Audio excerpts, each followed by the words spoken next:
बाबा के महिमा छागे गाँव धनोरामा। लक्ष्मण बाबा के महिमा छागे गाँव धनोरामा।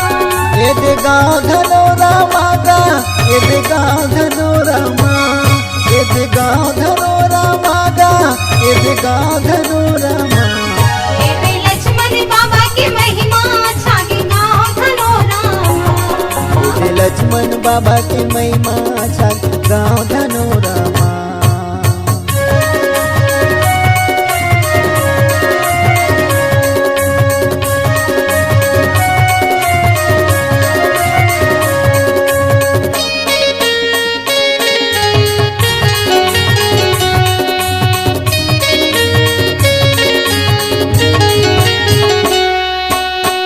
को रोवत रोवत आखे बाबा के दरबार माँ, हंसते हंसत जाते जम झोली भरे भंडार माँ।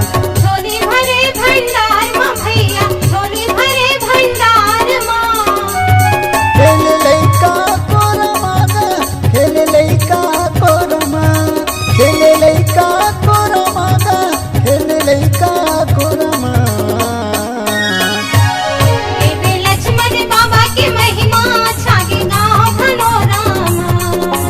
लक्ष्मण बाबा के महिमा छागे गाँव धनोरामा।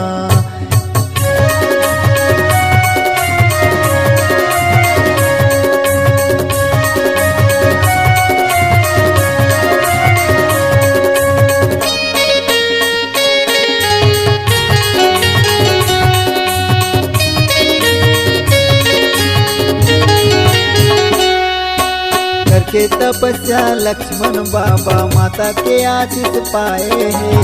कुछ राहीन माता के कृपाले सबके बिगड़ी बनाए हैं। सबके बिगड़ी बनाए गा भैया, सबके बिगड़ी बनाए हैं।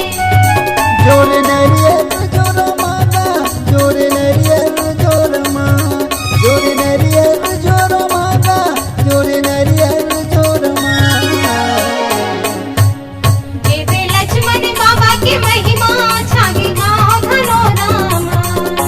लक्ष्मण बाबा के महिमा छागे गाँव धनोरामा।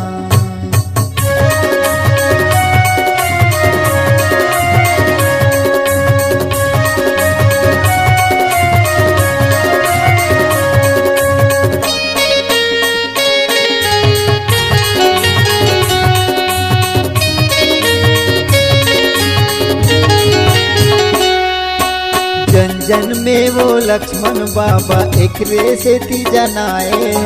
बाबा दरबारो गाम धनोरा मुझहा माने लपाए। मुझहा माने लपाएगा भैया, मुझहा माने लपाए। बेटी दरिया या गोरा मागा, बेटी दरिया या गोरा माँ, बेटी दरिया या गोरा मागा, बेटी दरिया या गोरा माँ।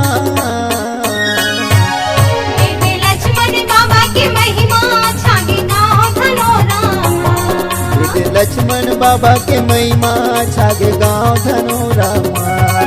एदे गाँव धनोरामा गा, एदे गाँव धनोरामा, एदे गाँव धनोरामा गा, एदे गाँव धनोरामा।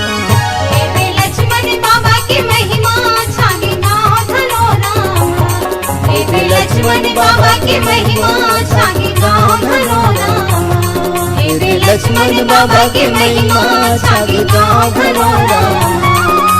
लक्ष्मण बाबा के महिमा छागे गाँव धनोरामा। लक्ष्मण बाबा के महिमा छागे गाँव धनोरामा।